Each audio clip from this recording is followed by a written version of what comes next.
It's great. Yeah? It's really great. Yeah. I was really looking forward to this.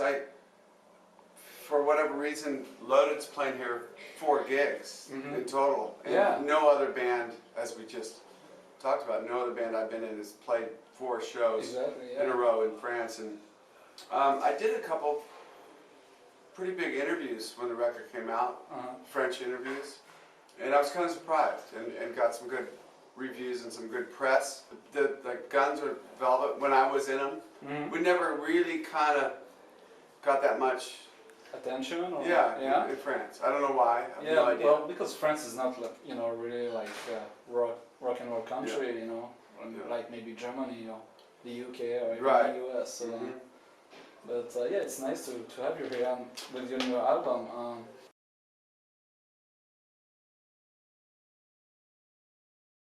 I know some French people read my column. I have some commentators to the Seattle Weekly. So if anybody reads my column for Seattle Weekly, they probably get an inclination to what my writing voice is. You know what I mean? And so it's kind of like my columns, but it's a book. Obviously, it's a whole story. It's longer than 1,000 words. So my book really is about, I'm sure I tell news stories that nobody's ever heard about that stuff, but it's really about my story, about my slow fall into addiction. Your personal experience. Yeah, my fall into addiction and my way out. Now, my fall into addiction, of course, coincided with when I was really bad was the Use Your Illusions tour, and then when I fell all the way down was right when that came out. I ended up in the hospital, and I got sober, and that's when we were trying to put another record together. And so getting sober and dealing with the paradigm, the kind of a new paradigm of Guns N' Roses, it was like it was falling apart. I was putting myself back together, so there was a juxtaposition there, and I saw kind of my role changed a lot once I got sober. It was like, oh, everybody was coming to me like, you've got to fix this thing. And I'm like, well, I got to fix me first, you know. Yeah, and also like, you know, having a family, you know, your kids. And then that, kids, yeah. Dad, and so of course all these things together, it's. Yeah, so I try to talk. At least it's my personal story, my personal journey. It's wrapped around rock and roll for sure, but my life is not defined solely by the rock bands I'm in. Yeah. And it was a really nice thing for me to discover once I was like 32. Like, oh fuck, I'm not Duff, the punk rock guy, you know, but I'm not Duff from Guns N' Roses. I'm actually just me. Yeah. You know, and I do these other things. And that was a real sort of a breakthrough for me. But you know, rock and roll is my main passion. It is the thing I do. It's the only thing I'll leave my wife and kids for and come over here and go on tour because I love it so much, and my family knows I love it so much that that's the trade-off. You know, like Dad will be around a lot. When I'm home all the time. But when I'm gone, they know that, you know, it's okay. On the road for a few weeks. Yeah.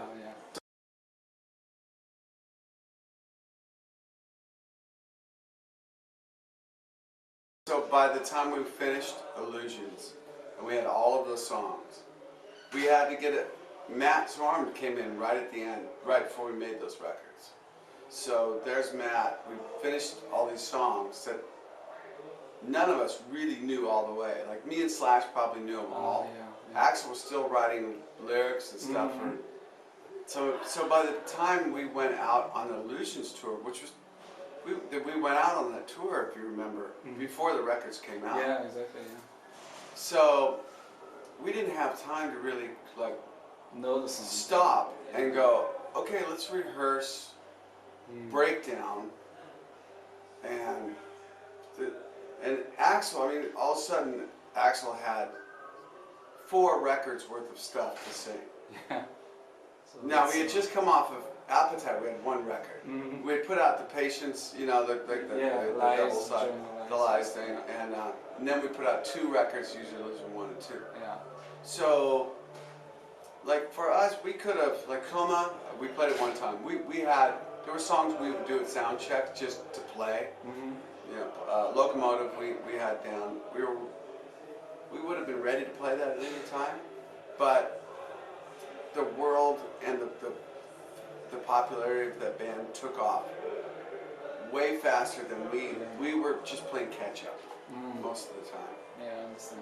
Okay. You know, in a perfect world, we would have stayed off the road for another year and got everything kind of together. All together. All right, we lost a drummer. Yeah. We have a new drummer. Yeah. Izzy's sober. Me and Slash aren't. There's a lot of things going on here. You know, maybe we should take stock, but things were just moving too fast. Okay. Yeah, I understand. In retrospect, I can look back and go, here's what we should have done, but life doesn't work that way. We never choose. Yeah. And we were like 25 years old. Very young, so.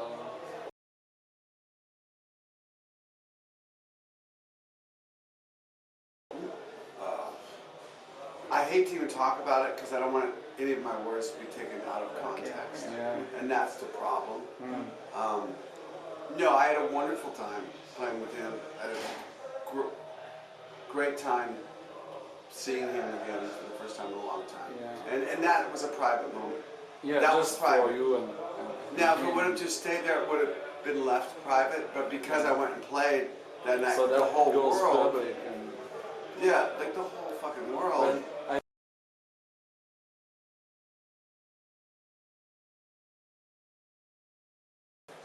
Well, I played on the last few Izzy records. Yeah. And so yes, I play with him, but just in the studio and I see Izzy. We go to dinner, like him and our wives. We're just friends. Yeah, like friends. That's good. So you kept a good relationship with them. Of course. Yeah, great. Steven, I saw a few weeks ago at something, forget, in LA at some gig, and I was in London again. I go to London quite a bit. Yeah. I saw Izzy play. I mean, Steven play it. Yeah. Well, actually, he was in France a few months ago, and we interviewed him from the side for the sides too. Yeah. He's a very cool guy. Yeah. Really down to earth and very nice. Sweet guy. Yeah.